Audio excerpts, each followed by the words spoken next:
ಓಂ ಗಂಗನಪತಿಯೇ ನಮಃ. ಜೈ ಶ್ರೀಕೃಷ್ಣ. ಓಂ ದುಂದುರ್ಗಾಯೇ ನಮಃ. ಓಂ ನಮೋ ಭಗವತೆ ವಾಸುದೇವಾಯ.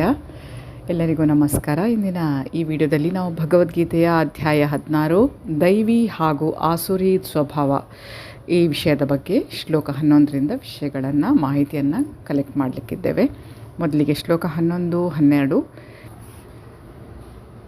ಚಿತ್ತಾಮ ಪರಿಮೇಯಾಂ ಚ ಪ್ರಲಯಂತಾಮುಪಾಶ್ರಿತಾಃ ಕಾಮೋಪಭೋಗಪರಮ ಏತಾವದಿತಿ ನಿಶ್ಚಿತಾಃ ಆಶಾಪಾಶಶತೈರ್ಬದ್ಧಾಃ ಕಾಮಕ್ರೋಧಪರಾಯಣಾಃ ಇಹಂತೆ ಕಾಮಭೋಗಾರ್ಥಮನ್ಯಾಯೇನಾರ್ಥ ಸಂಚಯಾನ್. ಇಂದ್ರಿಯ ಭೋಗವೇ ಮಾನವ ನಾಗರಿಕತೆಯ ಮುಖ್ಯ ಅಗತ್ಯ ಎಂದು ಅವರು ನಂಬುತ್ತಾರೆ. ಹೀಗೆ ಬದುಕಿನ ಕೊನೆಯವರೆಗೆ ಅವರದು ಅಳೆಯಲಾಗದ ಆತಂಕ, ಲಕ್ಷಾಂತರ ಬಯಕೆಗಳ ಬಲೆಯಲ್ಲಿ ಸಿಕ್ಕಿಬಿದ್ದು ಕಾಮಕ್ರೋಧಗಳಲ್ಲಿ ತನ್ಮಯರಾಗಿ ಅವರು ಇಂದ್ರಿಯ ತೃಪ್ತಿಗಾಗಿ ಅನ್ಯಾಯವಾದ ರೀತಿಯಲ್ಲಿ ಹಣವನ್ನು ಸಂಗ್ರಹಿಸುತ್ತಾರೆ. ಇಂದ್ರಿಯ ಭೋಗವೇ ಬದುಕಿನ ಪರಮ ಗುರಿ ಎಂದು ರಾಕ್ಷಸಿ ಸ್ವಭಾವದವರು ಒಪ್ಪುತ್ತಾರೆ. ಸಾಯುವವರೆಗೆ ಈ ಪರಿಕಲ್ಪನೆಯನ್ನೇ ಸಾಧಿಸುತ್ತಾರೆ. ಸಾವಿನಾಚೆಯ ಬದುಕಿನಲ್ಲಿ ಅವರಿಗೆ ನಂಬಿಕೆಯಿಲ್ಲ. ತನ್ನ ಕರ್ಮಗಳಿಗೆ ಅನುಗುಣವಾಗಿ ಮನುಷ್ಯನು ಬೇರೆ ಬೇರೆ ರೀತಿಗಳ ದೇಹಗಳನ್ನು ಪಡೆಯುತ್ತಾನೆ ಎಂದು ಅವರಿಗೆ ನಂಬಿಕೆಯಿಲ್ಲ.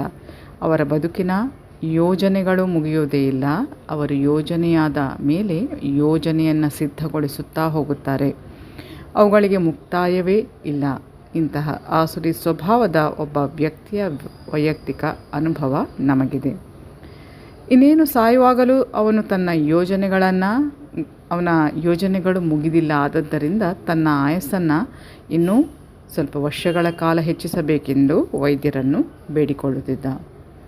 ವೈದ್ಯನು ಆಯಸ್ಸನ್ನು ಒಂದು ಕ್ಷಣದ ಮಟ್ಟಿಗೂ ಹೆಚ್ಚಿಸಲಾರ ಎನ್ನುವುದು ಇಂತಹ ಮೂರ್ಖರಿಗೆ ತಿಳಿಯದು. ಎಚ್ಚರಿಕೆಯ ಪತ್ರವನ್ನು ಕೊಟ್ಟ ಮೇಲೆ ಮನುಷ್ಯನ ಅಪೇಕ್ಷೆಯ ಪರಿಗಣನೆಯೇ ಇಲ್ಲ. ಮನುಷ್ಯನು ಅನುಭವಿಸಲು ನಿಗದಿ ಮಾಡಿರುವಂತಹ ಕಾಲಕ್ಕೆ ಒಂದು ಕ್ಷಣವನ್ನು ಸೇರಿಸುವುದಕ್ಕೂ ಪ್ರಕೃತಿಯ ನಿಯಮ ಅವಕಾಶ ಕೊಡುವುದಿಲ್ಲ. ದೇವರಲ್ಲಾಗಲಿ ತನ್ನೊಳಗಿರುವಂತಹ ಪರಮಾತ್ಮನಲ್ಲಾಗಲಿ ನಂಬಿಕೆಯಿಲ್ಲದಂತಹ ಆಸುರಿ ಸ್ವಭಾವದ ಮನುಷ್ಯ ಇಂದ್ರಿಯ ತೃಪ್ತಿಗಾಗಿ ಮಾತ್ರವೇ ಎಲ್ಲ ವಿಧದ ಪಾಪಕರ್ಮಗಳನ್ನು ಮಾಡುತ್ತಾನೆ. ತನ್ನ ಹೃದಯದಲ್ಲಿ ಒಬ್ಬ ಸಾಕ್ಷಿ ಕುಳಿತಿದ್ದಾನೆ ಎಂದು ಅವನಿಗೆ ತಿಳಿಯದು. ವ್ಯಕ್ತಿಗತ ಆತ್ಮದ ಕರ್ಮಗಳನ್ನು ಪರಮಾತ್ಮ ವೀಕ್ಷಿಸುತ್ತಾ ಇರುತ್ತಾನೆ. ಉಪನಿಷತ್ತುಗಳಲ್ಲಿ ಹೇಳಿರುವಂತೆ ಒಂದು ಮರದ ಮೇಲೆ 2 ಪಕ್ಷಿ ಕುಳಿತಿವೆ. ಒಂದು ಕ್ರಿಯೆಯಲ್ಲಿ ನಿರತವಾಗಿದ್ದು ರೆಂಬೆಯಲ್ಲಿನ ಹಣ್ಣುಗಳನ್ನು ಸವಿಯುತ್ತಾ ಇರುತ್ತದೆ ಅಥವಾ ಅವುಗಳಿಂದ ಕಷ್ಟಪಡುತ್ತಿರುತ್ತದೆ. ಇನ್ನೊಂದು ಸಾಕ್ಷಿಯಾಗಿ ನೋಡುತ್ತಿರುತ್ತದೆ. ಆಸುರಿ ಸ್ವಭಾವದವನಿಗೆ ವೈದಿಕ ಧರ್ಮಗ್ರಂಥಗಳ ತಿಳುವಳಿಕೆ ಇಲ್ಲ. ಅವನಿಗೆ ಶ್ರದ್ಧೆಯೂ ಇಲ್ಲ. ಆದ್ದರಿಂದ ಪರಿಣಾಮ ಏನೇ ಆಗಲಿ ಇಂದ್ರಿಯ ಭೋಗಕ್ಕಾಗಿ ಏನನ್ನು ಬೇಕಾದರೂ ಮಾಡುವ ಸ್ವಾತಂತ್ರ್ಯ ತನಗಿದೆ ಎಂದು ಭಾವಿಸುತ್ತಾನೆ.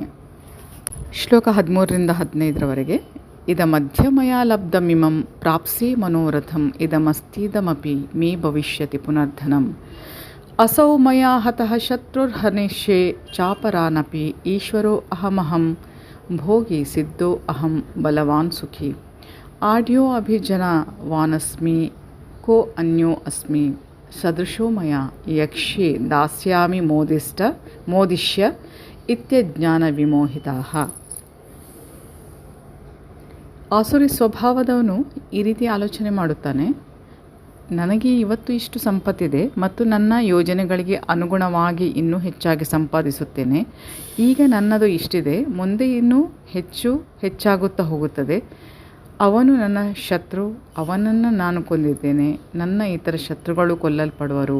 ನಾನು ಎಲ್ಲದರ ಪ್ರಭು, ಭೋಗ ಪಡುವವನೇ ನಾನೇ. ನಾನು ಪರಿಪೂರ್ಣ, ಬಲಶಾಲಿ, ಸುಖಿ. ನಾನೇ ಅತ್ಯಂತ ಶ್ರೀಮಂತ ನಂಟರು ನನ್ನ ಸುತ್ತ ಇದ್ದಾರೆ. ನನ್ನಷ್ಟು ಬಲಶಾಲಿಯಾದವರು ಮತ್ತು ಸುಖಿಯಾದವರು ಯಾರೂ ಇಲ್ಲ. ನಾನು ಯಾಗ ಮಾಡುವೆನು, ಒಂದಿಷ್ಟು ದಾನ ಕೊಡುವೆನು, ಅನಂತರ ಮೋದ ಪಡುವೆನು. ಹೀಗೆ ಇಂತಹ ಮನುಷ್ಯರು ಈ ರೀತಿಯ ಅಜ್ಞಾನದಿಂದ ಭ್ರಾಂತರಾಗುತ್ತಾರೆ. ಶ್ಲೋಕ 16. ಅನೇಕ ಚಿತ್ತ ವಿಭ್ರಾಂತ ಮೋಹಜಾಲ ಸಮಾವೃತಾಃ ಪ್ರಸಕ್ತಾಃ ಕಾಮಭೋಗೇಶು ಪತಂತಿ ನರಕೆ ಅಶುಚೌ. ಹೀಗೆ ಅವರು ಹಲವಾರು ಆತಂಕಗಳಿಂದ ಭ್ರಾಂತರಾಗಿ ಮಾಯೆಯ ಬಲೆಯಲ್ಲಿ ಬಂಧಿತರಾಗಿ ಇಂದ್ರಿಯ ಭೋಗದಲ್ಲಿ ಅತಿಯಾಗಿ ಆಸಕ್ತರಾಗುತ್ತಾರೆ ಮತ್ತು ನರಕಕ್ಕೆ ಬೀಳುತ್ತಾರೆ. ಆಸುರಿ ಸ್ವಭಾವದ ಮನುಷ್ಯನ ಹಣದಾಸೆಗೆ ಮಿತಿ ಎನ್ನುವುದೇ ಇರುವುದಿಲ್ಲ. ಈಗ ತನ್ನ ಹತ್ತಿರ ಇಷ್ಟು ಹಣವಿದೆ ಎಂದು ಮಾತ್ರವೇ ಅವನು ಯೋಚಿಸುತ್ತಾನೆ. ಆ ಹಣದ ಭಂಡಾರವನ್ನು ಇನ್ನೂ ಬೆಳೆಸಲು ಯೋಜನೆಗಳನ್ನು ಮಾಡುತ್ತಿರುತ್ತಾನೆ. ಈ ಕಾರಣಗಳಿಂದ ಅವನು ಯಾವುದೇ ಪಾಪಕರ್ಮಗಳನ್ನು ಮಾಡಲು ಹಿಂತೆಗೆಯುವುದಿಲ್ಲ. ಕಾನೂನಿಗೆ ವಿರುದ್ಧವಾದ ರೀತಿಯಲ್ಲಿ ತೃಪ್ತಿ ಪಡಲು ಕಾಳಸಂತೆಯಲ್ಲಿ ವ್ಯವಹರಿಸುತ್ತಾನೆ. ಭೂಮಿ, ಸಂಸಾರ, ಮನೆ ಮತ್ತು ಬ್ಯಾಂಕಿನಲ್ಲಿ ಹಣ, ಹೀಗೆ ಆಗಲಿ ತನಗಿರುವಂತಹ ಸ್ವತ್ತಿಗೆ ಅವನು ಸಂಪೂರ್ಣವಾಗಿ ಮನಸೋಲುತ್ತಾನೆ. ಅವುಗಳನ್ನು ಹೆಚ್ಚಿಸಿಕೊಳ್ಳಲು ಸದಾ ಯೋಚನೆ ಮಾಡುತ್ತಿರುತ್ತಾನೆ. ಅವನಿಗೆ ತನ್ನ ಶಕ್ತಿಯಲ್ಲಿ ನಂಬಿಕೆ. ತಾನು ಪಡೆಯುತ್ತಿರುವುದೆಲ್ಲ ತನ್ನ ಹಿಂದಿನ ಪುಣ್ಯ ಕಾರ್ಯಗಳಿಂದ ಎಂದು ಅವನಿಗೆ ತಿಳಿಯದು. ಇಂತಹ ಸ್ವತ್ತುಗಳನ್ನು ಸಂಗ್ರಹಿಸಲು ಅವನಿಗೆ ಇನ್ನೊಂದು ಅವಕಾಶವನ್ನು ಕೊಡಲಾಗಿದೆ. ಆದರೆ ಅವನಿಗೆ ಹಿಂದಿನ ಕಾರಣಗಳ ಕಲ್ಪನೆ ಇಲ್ಲ. ತನ್ನ ಶ್ರೀಮಂತಿಕೆ ಎಲ್ಲದಕ್ಕೂ ತನ್ನ ಶ್ರಮವೇ ಕಾರಣ ಎಂದೇ ಯೋಚಿಸುತ್ತಾನೆ. ಆಸುರಿ ಸ್ವಭಾವದ ಮನುಷ್ಯ ವೈಯಕ್ತಿಕವಾಗಿ ತಾನು ಮಾಡುವಂತಹ ಕೆಲಸದ ಸಾಮರ್ಥ್ಯವನ್ನು ನಂಬುತ್ತಾನೆ, ಕರ್ಮದ ನಿಯಮವನ್ನಲ್ಲ. ಕರ್ಮದ ನಿಯಮದ ಪ್ರಕಾರ ಮನುಷ್ಯನು ಹಿಂದೆ ಮಾಡಿದ ಪುಣ್ಯ ಕಾರ್ಯಗಳಿಂದ ಉನ್ನತ ಕುಟುಂಬದಲ್ಲಿ ಹುಟ್ಟುತ್ತಾನೆ, ಶ್ರೀಮಂತನಾಗುತ್ತಾನೆ, ಬಹು ಒಳ್ಳೆಯ ಶಿಕ್ಷಣವನ್ನು ಪಡೆಯುತ್ತಾನೆ ಅಥವಾ ತುಂಬ ಸುಂದರನಾಗುತ್ತಾನೆ. ಆಸುರಿ ಸ್ವಭಾವದವರು ಇವೆಲ್ಲ ಆಕಸ್ಮಿಕಗಳು ಮತ್ತು ಮನುಷ್ಯನ ವೈಯಕ್ತಿಕ ಸಾಮರ್ಥ್ಯದಿಂದ ಆದವು ಎಂದು ಯೋಚಿಸುತ್ತಾರೆ. ಜನರ ಸೌಂದರ್ಯದ ಮತ್ತು ವಿದ್ಯಾಭ್ಯಾಸದ ವೈವಿಧ್ಯದ ಹಿಂದೆ ಯಾವುದೋ ವ್ಯವಸ್ಥೆ ಇದೆ ಎಂದು ಅರ್ಥ ಮಾಡಿಕೊಳ್ಳಲಾರರು. ಇಂತಹ ಆಸುರಿ ಸ್ವಭಾವದ ಮನುಷ್ಯನೊಡನೆ ಸ್ಪರ್ಧೆಗೆ ನಿಲ್ಲುವವನು ಅವನ ಶತ್ರುವಾಗುತ್ತಾನೆ. ಆಸುರಿ ಸ್ವಭಾವದ ಜನರು ಹಲವರಿದ್ದಾರೆ.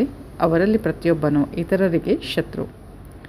ಹಗೆತನ ಹೆಚ್ಚು ಹೆಚ್ಚು ಆಳವಾಗಿ ವಾಗುತ್ತಾ ಹೋಗುತ್ತದೆ. ಜನರ ನಡುವೆ, ಅನಂತರ ಸಂಸಾರಗಳ ನಡುವೆ, ಅನಂತರ ಸಮಾಜಗಳ ನಡುವೆ, ಕಡೆಗೆ ರಾಷ್ಟ್ರಗಳ ನಡುವೆ ಹಗೆತನ ಹೆಚ್ಚಾಗುತ್ತದೆ. ಇದರಿಂದಾಗಿ ಇಡೀ ಪ್ರಪಂಚದಲ್ಲಿ ಸದಾ ಘರ್ಷಣೆ, ಯುದ್ಧ ಮತ್ತು ಶತ್ರುತ್ವ ಉಂಟಾಗುತ್ತದೆ. ಆಸುರಿ ಸ್ವಭಾವದ ಪ್ರತಿಯೊಬ್ಬನು ತಾನು ಎಲ್ಲರನ್ನ ಬಲಿ ಕೊಟ್ಟು ಬದುಕಬಲ್ಲೆ ಎಂದು ಭಾವಿಸುತ್ತಾನೆ. ಸಾಮಾನ್ಯವಾಗಿ ಆಸುರಿ ಸ್ವಭಾವದ ಮನುಷ್ಯ ತಾನೇ ದೇವೋತ್ತಮ ಎಂದು ಭಾವಿಸುತ್ತಾನೆ. ಆಸುರಿ ಸ್ವಭಾವದ ಉಪದೇಶಕನು ತನ್ನ ಹಿಂಬಾಲಕರಿಗೆ ಹೀಗೆ ಹೇಳುತ್ತಾನೆ: ದೇವರನ್ನು ಬೇರೆಡೆ ಏಕೆ ಹುಡುಕುತ್ತೀರಿ? ನೀವುಗಳೆಲ್ಲ ದೇವರೇ, ನಿಮಗೆ ಇಷ್ಟ ಬಂದಂತೆ ಮಾಡಬಹುದು. ದೇವರಲ್ಲಿ ನಂಬಿಕೆ ಇಡಿ, ದೇವರನ್ನು ಬಿಸುಡಿ, ದೇವರು ಸತ್ತು ಹೋಗಿದ್ದಾನೆ. ಈ ರೀತಿ ಆಸುರಿ ಸ್ವಭಾವದವನ ಉಪದೇಶಗಳು. ತನ್ನಷ್ಟೇ ಅಥವಾ ತನಗಿಂತ ಹೆಚ್ಚು ಶ್ರೀಮಂತರಾದವರನ್ನು ಮತ್ತು ಪ್ರಭಾವಶಾಲಿಗಳಾದವರನ್ನು ಆಸುರಿ ಸ್ವಭಾವದ ಮನುಷ್ಯನು ಕಂಡರೂ ತನಗಿಂತ ಶ್ರೀಮಂತರಾದವರು, ತನಗಿಂತ ಪ್ರಭಾವಶಾಲಿಗಳು ಆದವರು ಯಾರೂ ಇಲ್ಲ ಎನ್ನುವ ಹಾಗೆ ಆಲೋಚನೆ ಮಾಡುತ್ತಾನೆ. ಮೇಲಿನ ಲೋಕ ವ್ಯೂಹಗಳಿಗೆ ಏರುವಂತಹ ವಿಷಯವಾಗಿ ಹೇಳುವುದಾದರೆ ಅವನಿಗೆ ಯಜ್ಞ ಮಾಡುವುದರಲ್ಲಿ ನಂಬಿಕೆಯೇ ಇಲ್ಲ. ಯಜ್ಞದ ತಮ್ಮದೇ ಪ್ರಕ್ರಿಯೆಯನ್ನು ಸೃಷ್ಟಿ ಮಾಡುತ್ತೇವೆ, ಯಾವುದೇ ಉನ್ನತ ಲೋಕವನ್ನು ತಾವು ತಲುಪಲು ಸಾಧ್ಯವಾಗುವ ಯಾವುದೇ ಯಂತ್ರವನ್ನು ಮಾಡುತ್ತೇವೆ ಎಂದು ಅಸುರರು ಭಾವಿಸುತ್ತಾರೆ. ಇಂತಹ ಅಸುರ ಸ್ವಭಾವದ ಮನುಷ್ಯನ ಅತ್ಯುತ್ತಮ ನಿದರ್ಶನ ರಾವಣ. ಅವನು ಒಂದು ಯೋಜನೆಯನ್ನು ಜನರ ಮುಂದಿಟ್ಟ. ಅದರ ಪ್ರಕಾರ ತಾನು ಮಹಡಿ ಮೆಟ್ಟಿಲುಗಳನ್ನು ನಿರ್ಮಿಸುವೆನೆಂದ. ವೇದಗಳಲ್ಲಿ ವಿಧಿಸಿರುವಂತಹ ಯಜ್ಞಗಳನ್ನು ಮಾಡದೆ ಜನರು ಸ್ವರ್ಗಲೋಕಗಳನ್ನು ತಲುಪಬಹುದು ಎಂದ. ಹೀಗೆಯೇ ಈ ಯುಗದಲ್ಲಿ ಇಂತಹ ಆಸುರಿ ಸ್ವಭಾವದ ಜನರು ಯಾಂತ್ರಿಕ ವ್ಯವಸ್ಥೆಗಳಿಂದ ಉನ್ನತ ಸ್ವರ್ಗಲೋಕಗಳನ್ನು ತಲುಪಲು ಶ್ರಮಿಸುತ್ತಿದ್ದಾರೆ. ಇವೆಲ್ಲ ಗೊಂದಲದಲ್ಲಿರುವವರ ನಿದರ್ಶನಗಳು. ಇದರ ಪರಿಣಾಮ ಎಂದರೆ ಅವರಿಗೆ ತಿಳಿಯದೆ ಅವರು ನರಕಕ್ಕೆ ಜಾರುತ್ತಿದ್ದಾರೆ. ಇಲ್ಲಿ ಮೋಹಜಾಲ ಎಂಬ ಸಂಸ್ಕೃತ ಪದ ಮಹತ್ವಪೂರ್ಣ. ಜಾಲ ಎಂದರೆ ಬಲೆ. ಬಲೆಯಲ್ಲಿ ಸಿಕ್ಕಿಬಿದ್ದ ಮೀನುಗಳಂತೆ ಅವರಿಗೆ ಹೊರಕ್ಕೆ ಬರಲು ದಾರಿಯೇ ಇಲ್ಲ. ಶ್ಲೋಕ 17. ಆತ್ಮಸಂಭಾವಿತಾಃ ಸ್ತಬ್ಧಾಃ ಧನಮಾನ ಮದ ಅನ್ವಿತಾಃ ಯಜಂತೆ ನಾಮ ಯಜ್ಞೈಃ ತೇ ದಂಭೇನ ಅವಿಧಿಪೂರ್ವಕಂ. ಅವರು ತಮ್ಮ ವಿಷಯದಲ್ಲಿ ಸಂಪೂರ್ಣ ತೃಪ್ತರು ಹಾಗೂ ಯಾವಾಗಲೂ ಉದ್ಧಟರು, ಸಂಪತ್ತು ಮತ್ತು ಒಣ ಪ್ರತಿಷ್ಠೆಗಳಿಂದ ಭ್ರಾಂತರಾದವರು. ಕೆಲವೊಮ್ಮೆ ಅವರು ಯಾವ ನಿಯಮ ನಿಬಂಧನೆಗಳನ್ನೂ ಅನುಸರಿಸದೆ ಜಂಬದಿಂದ ಹೆಸರಿಗೆ ಮಾತ್ರ ಯಜ್ಞಗಳನ್ನು ಮಾಡುತ್ತಿರುತ್ತಾರೆ. ಆಸುರಿ ಸ್ವಭಾವದವರು ತಾವೇ ಸರ್ವಸ್ವ ಎಂದು ಭಾವಿಸಿ ಯಾವ ಅಧಿಕಾರಕ್ಕಾಗಲಿ ಧರ್ಮಗ್ರಂಥಕ್ಕಾಗಲಿ ಲಕ್ಷ್ಯ ಮಾಡುವುದಿಲ್ಲ. ಕೆಲವೊಮ್ಮೆ ಹೆಸರಿಗೆ ಮಾತ್ರ ಧಾರ್ಮಿಕ ಅಥವಾ ಯಜ್ಞದ ವಿಧಿಗಳನ್ನು ಅನುಸರಿಸುತ್ತಾರೆ.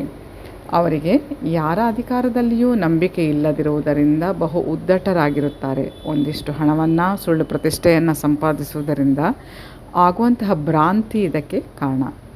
ಕೆಲವೊಮ್ಮೆ ಇಂತಹ ಅಸುರರು ಉಪದೇಶಕನ ಪಾತ್ರವನ್ನು ವಹಿಸುತ್ತಾರೆ. ಜನರನ್ನು ತಪ್ಪು ದಾರಿಗೆ ಎಳೆಯುವವರು ಮತ್ತು ಧಾರ್ಮಿಕ ಸುಧಾರಕರೆಂದು ಅಥವಾ ದೇವರ ಅವತಾರಗಳೆಂದು ಹೆಸರು ಪಡೆಯುವವರು. ಇವರು ತೋರಿಕೆಯ ಯಜ್ಞ ಮಾಡುವವರು ಅಥವಾ ದೇವತೆಗಳನ್ನು ಪೂಜಿಸುವವರು ಅಥವಾ ತಮ್ಮ ದೇವರನ್ನು ಸೃಷ್ಟಿ ಮಾಡುವವರು. ಜನಸಾಮಾನ್ಯರು ಅವರದೇ ದೇವರೆಂದು ಪ್ರಚಾರ ಮಾಡಿ ಅವರನ್ನು ಪೂಜಿಸುತ್ತಾರೆ.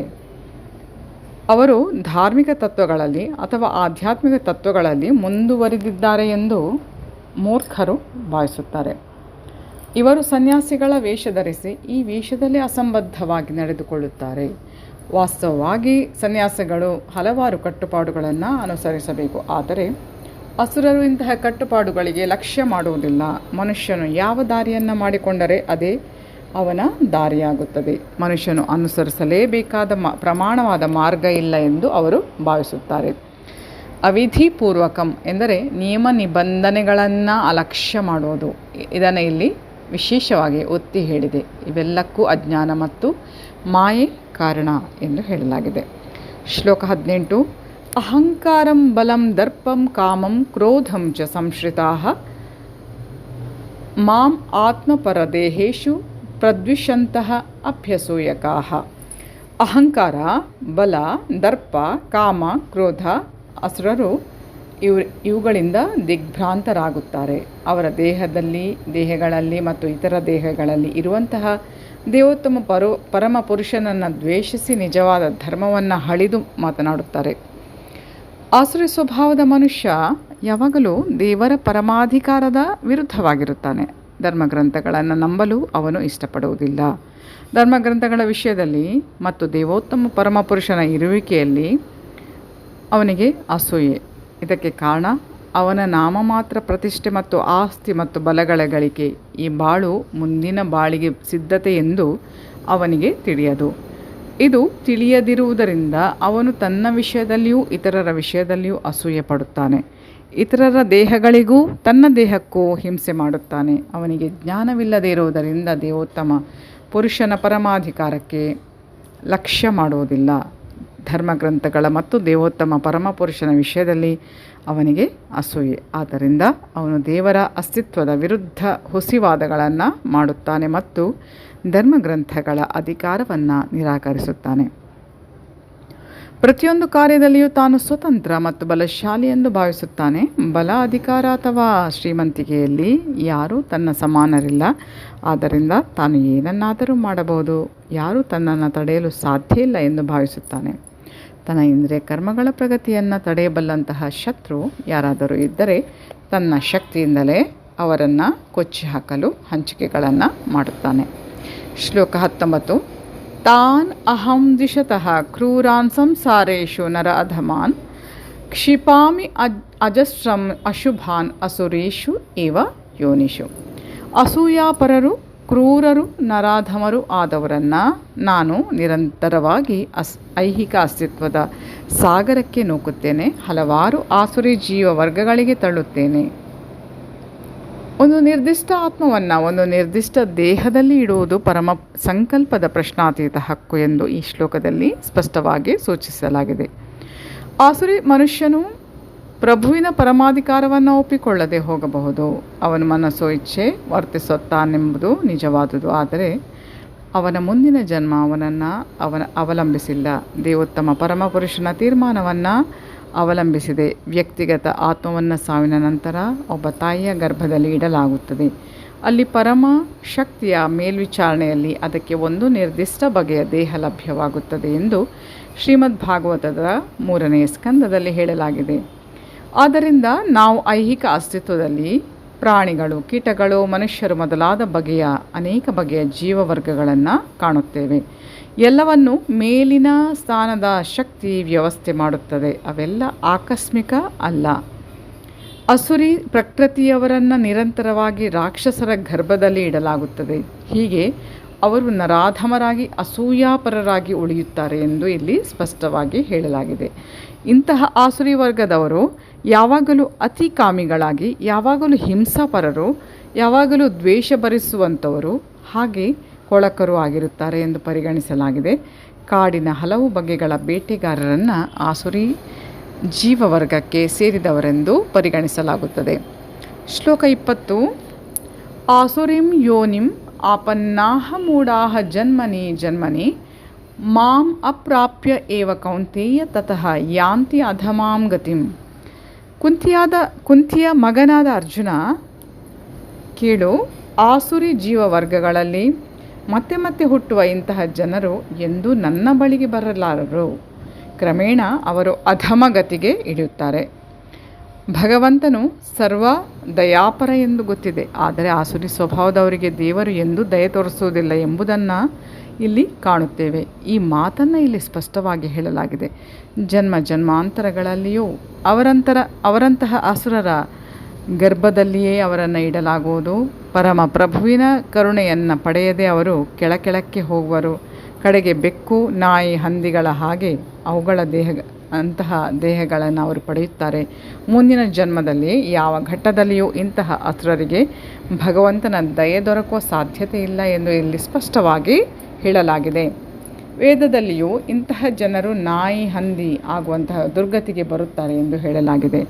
ದೇವರು ಇಂತಹ ಅಸುರರಿಗೆ ದಯೆ ತೋರದಿದ್ದರೆ ಅವನನ್ನು ಸರ್ವದಯಾಪರ ಎಂದು ಪ್ರಸಾರ ಮಾಡಬಾರದು ಎಂದು ಈ ಸಂದರ್ಭದಲ್ಲಿ ವಾದ ಮಾಡಬಹುದು.